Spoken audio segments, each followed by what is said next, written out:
I hear often, well, my clients love me. I don't know that they could love someone else. No, what they really love is your referable ideal experience. And I don't mean like your years of experience. I mean the actual experience, kind of like going to a restaurant. It's not just about the food.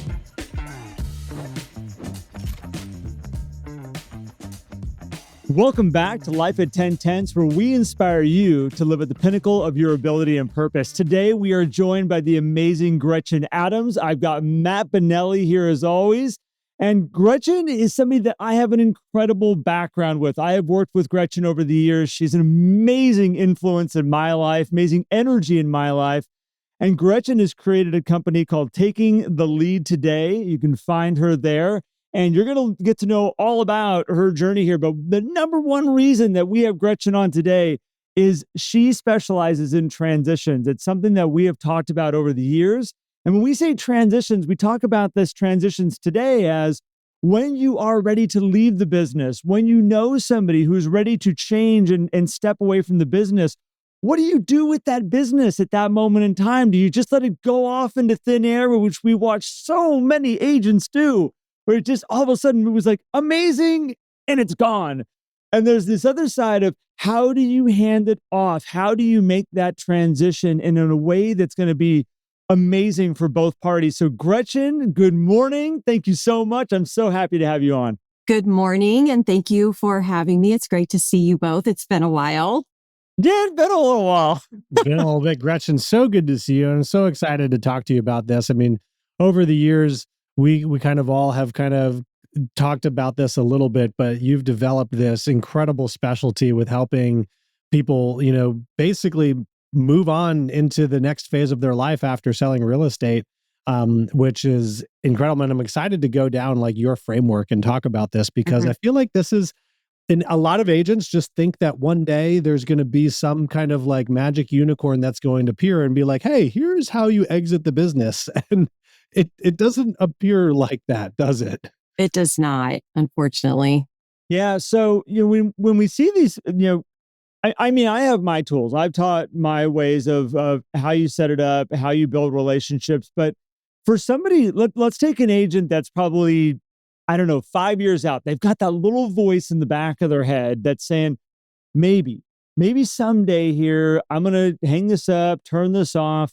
What are kind of the first things you start to kind of help somebody with of understanding how to start approaching this? Because my thing has always been early. It's like we never start early enough. We always wait until like the last minute where we'll turn the lights off to go like, oh yeah, maybe I should find someone to help me, like, maybe take this over as I'm stepping away.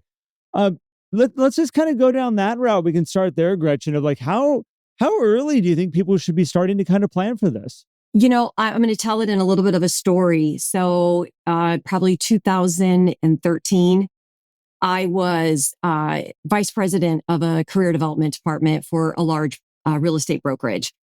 And I was standing in the front of a room. And that particular day, it was brand new licensed agents. And I love brand new licensed agents. And especially at that time, because they're kind of like kindergartners, they're sponges, they just want to learn. And I realized standing there that day, I had this aha moment of, wow, we do a great job in this industry of teaching agents how to write a contract. What is all the documentation?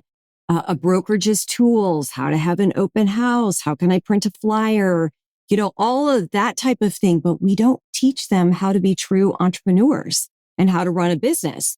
So I used to draw this diagram on the board, and I would start with this small circle. And inside that, I would say, this is your sphere of influence. Okay. And then I would draw these arrows that would go to this larger sphere. And I would say, this is your journey. Here's all the things that you're going to learn along this journey that's going to lead you to this SOB. And what the SOB is your sphere of business. And you'll notice that it's larger because it's heavier. It's worth more. It holds value. So your job today is to remember that. I want you to prepare today for the day that you decide not to do this anymore.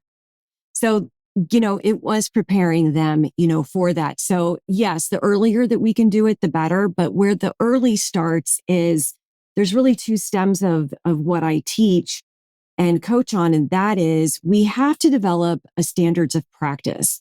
we have to document our operations. How do we do everything from an open house to a buyer process, a seller process? I have a new buyer, I have a new seller, contract to close, whatever it is, we need to document it. When we document it, it creates a boundary. And then it also creates our standard that we live by. And it helps us to hold ourselves accountable. We've now created a cadence of accountability. So what happens, Garrett, in your scenario is I've got an agent who's 5 years out, who's planning for that next season of life, and they haven't done any of these things. So the lift seems very heavy, and we get hasty, we make hasty decisions, and those hasty decisions are either bad decisions on who we choose and how we go about it, or we just say, forget it and move on. And we've left relationships on the table more than anything. The trust that we've built over the years with our clients, we've now vacated that. And we've left them with no alternative except for the other 9 or 10 realtors that they know that the next time that they make a move, that they'll go find them. So at the end of the day, when you're trying to connect two people, the retiring agent, as we'll call them, and an acquiring agent, the overall message there is that we're transferring trust.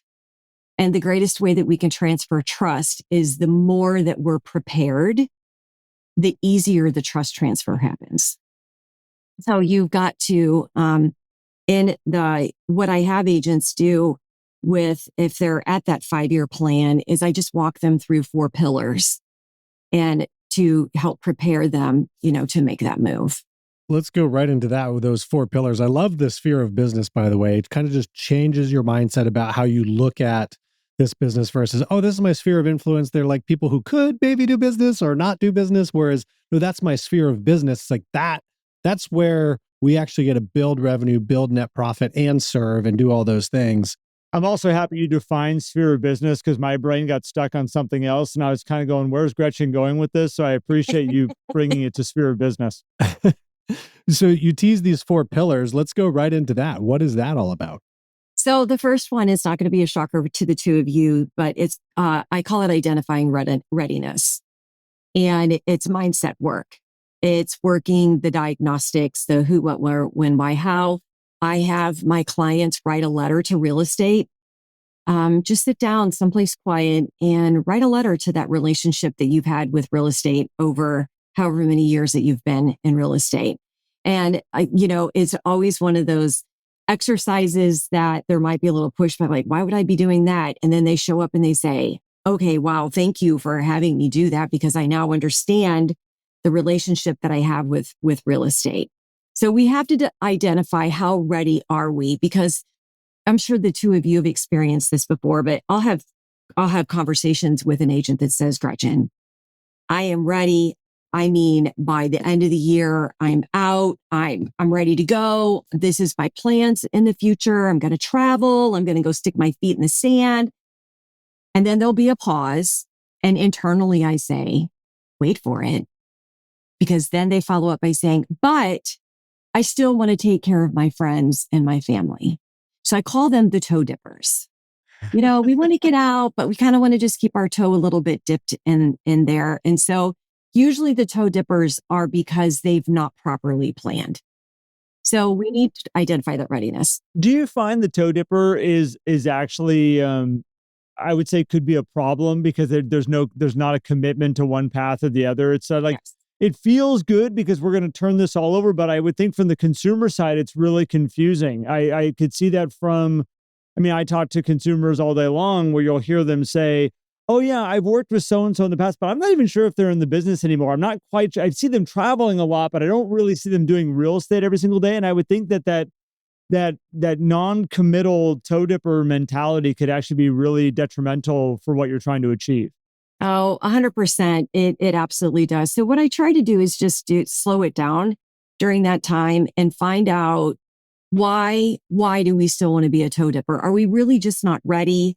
And most often it's that transfer of trust. It's no one will take care of my clients the way that I take care of my clients.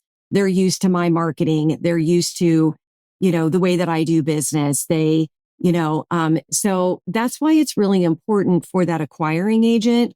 They need to have all of the systems in place that they could take on that person's business to quiet those little voices in their head that, oh, I can transfer this and everything's going to be okay. You highlight something very important now, and I know we're going through these 4 pillars, but I want to come back because you said they are comfortable with me and my and all these things, and it's kind of a identification of, okay, you've set your business up to be exclusively only you versus a system and a process that can be handed to somebody else who can then run your system and provide very similar results.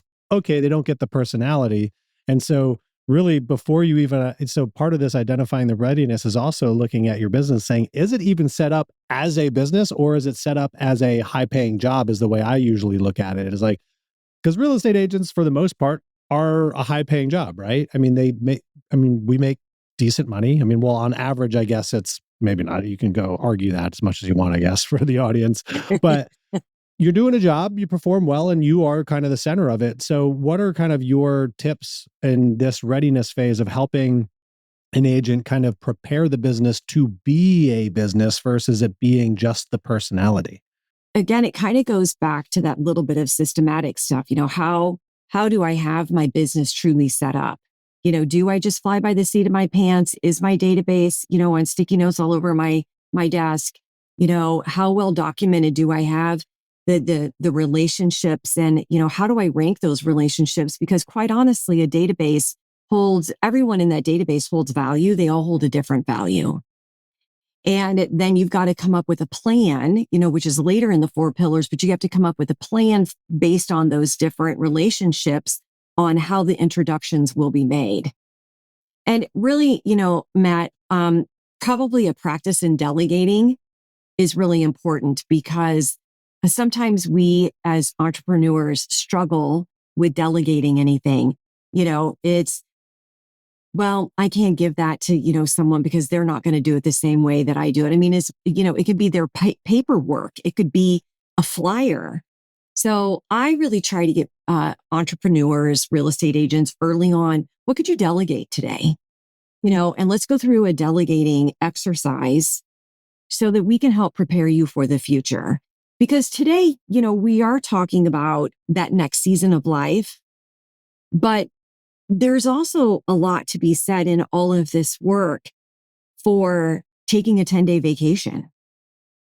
And if you have all of these systems and processes and all of this, in place, you can go take a 10-day vacation because you can hand it to someone and say, this is how I do business. And it's all mapped out for you right here. And I feel that you can handle this with my clients. What about the unexpected?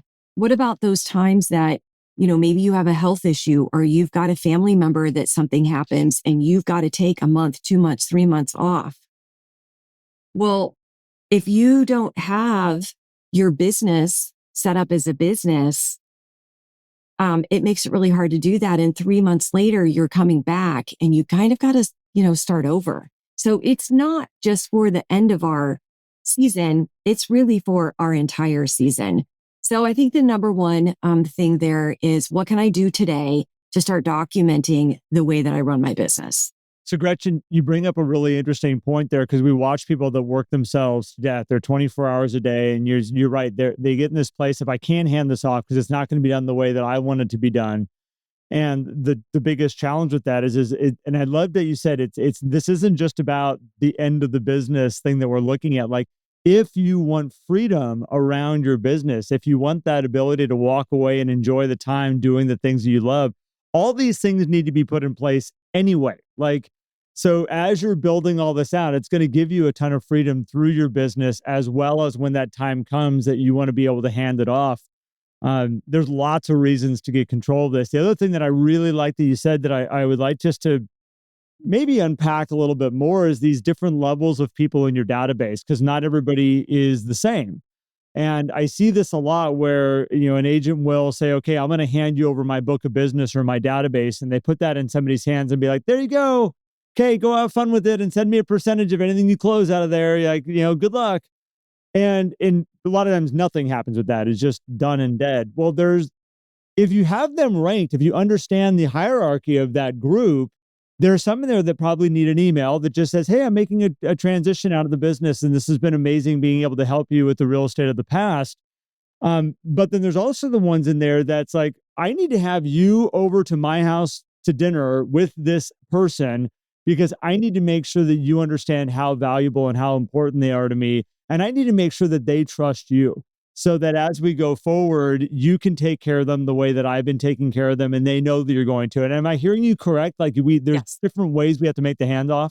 100%. So you're exactly right. That A group of people, we'll just call them, they need a different, more personal touch and approach. And it might be more than one time. It could be a lunch. It could be, I have agents that will do, their equity updates on their house and they'll bring this new agent, with them. And so it is a more personal touch with those that you have a closer relationship with.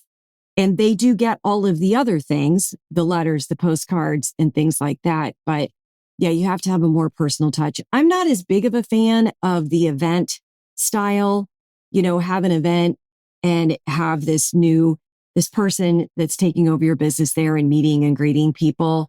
I think that's maybe for not the A group. Let's put it that way. But yeah, a definite personal touch. Let's always remember it matters how you make people feel. I think it also goes back to what is your business too, because I'm thinking back to some agents that I have that like, I have one specifically in Houston that runs a massive, massive, massive business. And his business, like his personal business, is built around parties and events. He holds a couple of huge parties and huge events every single year. And they know him specifically as they love him, but they also look at him as, well, this is my realtor. This is my realtor event. This is the realtor party that gets put on. This is his thing. I could see in a situation like that, having somebody that you could almost come up and almost introduce them in front of the whole crowd and be like, guys, like I'm like, this is where we're going. So I think it's really understanding your business model. Like you go back to writing the letter about what this business has been to you and what's your relationship with real estate. Like this will open up so many doors of what is my path and how am I going to approach this unique to each individual person. That's well said. So we identify this readiness. What is the next pillar then that we move to? Yeah, thanks. The next pillar we've actually already talked about, and that's your business evaluation. And that's going through a series of, let's just really evaluate how I do my business.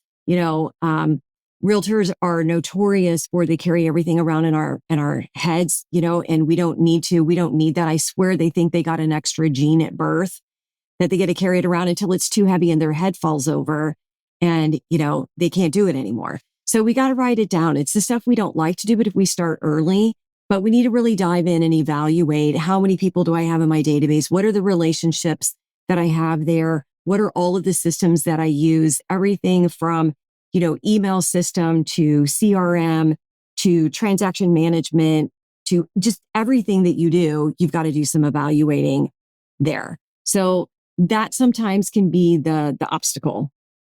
We've identified that, but now we get to this. And for some, because most have not done it, it's like, oh, and it's really could be pretty simple. And so having someone to guide you through it and give you what you need to kind of push you through it. It doesn't need to be perfect, by the way.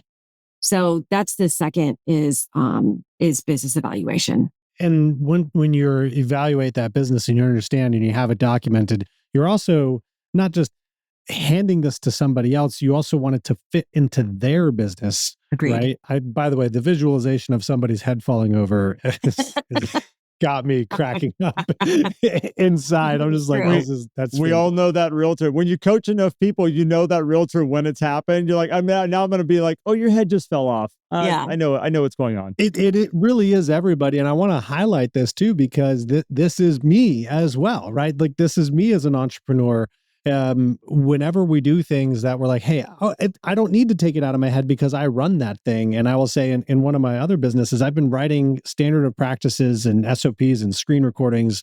And it's been so beneficial just for me to get it out there. It lightens the load. And now it's like, hey, if you ever need to transfer that to somebody else, it is there. So perfect. I love exactly that, right. that imagery there. It is true for ourselves. And, Matt, just like you, I set up my same standard of practice for myself. I call it best practices, but I have different categories. And, like, what do I do when I have a new client? What's my process? And it's really for me, I don't want to miss anything. If I don't have it written down, I don't know, maybe it's an age thing, but I'll miss it. I don't want to miss it. And I want to make sure that it's always the same. For my actual coaching practice, I've got a page that I just titled coaching questions. And maybe a coaching question comes out of a session that I had, and I go there. The tab is always open. I go there at the end of my session and I type it in there. And then I review that every once in a while just to say, oh, here's some like really good questions that came out of sessions that I had or that I heard from someone else. So I have the modeled behavior that I'm looking for within my own clients and within anyone that's working on, a succession planning. I think that's really important. So I say bravo to you. Yeah. Well, and to you. Okay. So business valuation is pillar 2, number 3. Where do we go from here? Selection and development, or selection and qualification. Sorry. So now we're going to go through a process of how do we select and how do we qualify, and noted that this is for the acquiring agent and this is for the retiring agent. There's two people here that are involved. So they each need to have selection and qualification. So in that section, I have interviews for each party to dive a little bit deeper into finding out who they are. And, and again, on the acquiring side, that's missed a lot. That retiring agent is not asking them, what are the systems that you have in place? Can you show those to me? Can you show me how you do this? Do you have the bandwidth to take on an extra 100, people in your database and make sure that you're still working with those relationships and building those relationships? Sometimes the dollar signs get in the way. And so that selection and qualification, that's really what that whole section is how do we select and qualify who we want on each side of the transaction. It's funny because I think the dollar signs always get in the way. Like that is probably the number one biggest problem is everybody's looking at this of like, well, how beneficial is this going to be to this agent that's going to take this on? What is the referral checks that I'm just going to receive as, fun checks that fall from the sky as I'm out traveling the countryside? But this selection and qualification process, Gretchen, I think is highly overlooked. It's moved through too fast. And it's probably the number one reason that I feel like someone goes, I found an agent. I'm so excited. I found an agent. We're good. We're golden. Now we're just going to make this transition. And either right before the transition happens, that relationship blows up. That person says, I don't really want to do this. Or that agent goes, I don't think I have the right person. I'm nervous. Or it's about 6 months afterwards, that you've left the business. And I've seen this happen where people have moved on. They're in a new state. They're living a different life. And they're like, oh no. Like, this isn't working. Those people aren't being followed up with. They're not getting on the mailing list. They're not being taken care of as I was hoping they'd be taken care of. And now there's nothing. You're left with nothing. So I think this place of this qualification process up front, and you said for both parties, is so missed and so incredibly important. Well, Garrett, related to something that you said there, it is about the relationship. And, I hear often, well, my clients love me. I don't know that they could love someone else. No, what they really love is your referable ideal experience. That's what people love. They love the experience that you provided for them. And what you're looking for is another person that you can trust that's going to have the same high level of referable ideal experience. And so that's a key part of that also is what is the experience that you provide? And I don't mean like your years of experience. I mean the actual experience, kind of like going to a restaurant. It's not just about the food. It's about how are you greeted at the door? How clean is the bathroom? How frequently do they fill your water? Do they clean your table? Do they bring you more salad? When you leave, how friendly are they when you leave? That's what you refer is that experience. And if you listen to people, like that's a little thing that you can do, like ask people, oh, what's your favorite seafood restaurant? A lot of times they'll tell you what it is, but when they've really enjoyed the experience, they'll say, oh, well, you have to go to the King Crab because they greet you at the door and they fill your water glass. And that's what it is that you've got to pay attention to. I think of that referable experience like Disneyland. And that's the thing that kept coming into my head. Like if anybody's going for their first trip down to Southern California, you'll have people go, got to go to Disneyland while you're there. Like that's held true for what, 50 plus years? Like, the referable experience, I totally understand. So we got, realtor readiness. We've got business evaluation. And we got selection and qualification. What's the next? Is there one more, Gretchen? One more, the last one, and that's your business strategy. So you're going to take everything that you've learned in those first three pillars. And now what will our strategy, we need to develop a strategy of where you are today to where you want to be that next season of life. And so in a perfect world, which we know we don't live in, but if we had the 5-year plan, going back to Garrett's original 5-year plan, and you find the person, okay, that strategy typically that works really well is we're going to do some matching and mirroring. We're going to sit down together and we're going to say, okay, let's look at both parties' marketing and how can we today for the next year, how do we start? Let's start with matching and mirroring what our marketing looks like. So let's start to reprogram the brains of everything that goes out, in the mail, social media, whatever it is. Let's make it look the same. Then the second phase would be blending. Now we're going to blend. We're going to start a little bit of some introduction. Sometimes it might be that acquiring agent ends up being part of a team or part of a partnership. You can go down that path. There's some that don't want to do that. You can, but whatever you do, we're going to develop a plan for blending. And then that third phase of that is succeeding out. Your final steps of walking away. That is probably the best, but it doesn't always happen that way. Sometimes we have to do that faster, which is okay. But we're basically developing that from that place forward, the one-on-ones that we're going to have, what is the marketing going to look like? How are we going to integrate the programs? Things like that. That is awesome. That 3-step match and mirror, blending and weeding out. Like that is, yes, perfect world, but you can create that we go back to where we started by starting this early. If you have a business that is truly set up and structured like a business, this should be the easy part. The tough part is probably overcoming the egos. And like you said, the dollars getting in the way of like, well, whose do we match? Whose do we mirror? Which marketing are we going to, right? And I would imagine, Gretchen, that the retiring realtor probably has to get over more ego than the acquiring realtor because they're the one that's going to be continuing the business. Would that kind of be the typical case there? I would say yes. I think sometimes an acquiring agent can have a little bit of an ego of, why are you doubting what I can do? So if we're in a place where I'm seeing some egos rise, the trust isn't there. So we've got to maybe move backwards just a little bit and say, what am I missing? What are we missing? That there's, the trust is not there.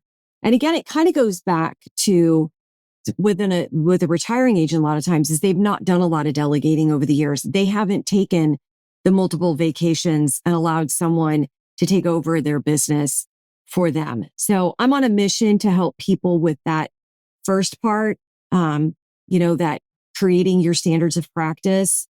And I've got a workshop for that just to build it. It's hands-on, just sit down and let's just build that to help with the ease because it helps us with our day-to-day business anyway. It creates that, again, cadence of accountability for our own selves. So yeah, ego plays a part. And you mentioned when egos are getting in the way, it's a lack of trust. And one of my biggest things that was taught to me a little while back, which was building, working partnerships with people. I had an attorney say to me that if you can't trust somebody, like if the trust is not there, you are not in the right partnership. Like that you're already on the wrong foot. You need to start with that. And then from there, you can build everything off of trust. And I think that's probably one of the biggest things I've heard today. And I think where this breaks down for a lot of people is that they don't let go and give that trust or figure out how to develop that place of trust. And if it can't be developed, you got to stop and just say, this is probably not the right person that I'm setting up this agreement with. Well, and what falls into alignment with trust is the two of you have heard me talk about this forever, but we we misidentify what change and transition is. Change is situational. Transition is psychological. So our conversation that we're really having today is transition. How do I let go of the way that something was? How do I get into this neutral zone, this messy place, and work through it to go to this new beginning?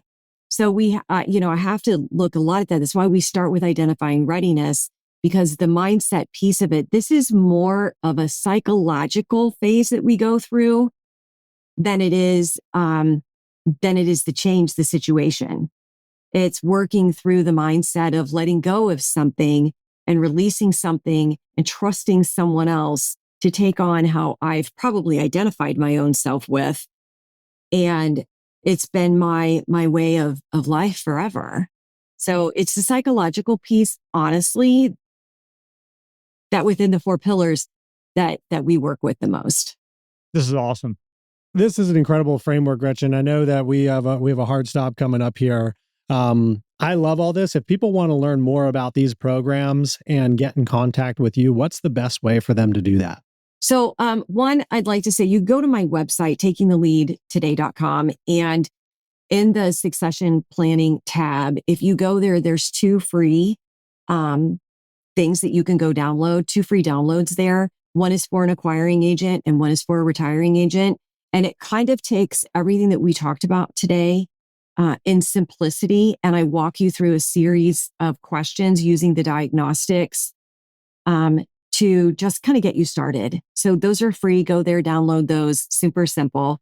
You can reach out to me at my very long email address, which is just my name. It's Gretchen@GretchenMarieAdams.com. And or my phone, 314-852-5537. But all my contact is on my website too. Amazing. Well, I recommend everybody go check out those free downloads and start setting this up. Even if you're new to the business or whatever, start setting this stuff up now, because at some point you're going to want to move on to something else. And you're going to be thinking about, how do I exit this in a graceful and productive way that is also still serving the people that I've loved to serve over the years. So, Gretchen, really appreciate you sharing this incredible framework. Is there anything else that you wanted to make sure people took away from this episode? Just don't do it alone. Find someone to help you, and help walk you through it. And where are you today? And, and start early. I would love that anyone who just got their license this week, start working on this now. Make it simple.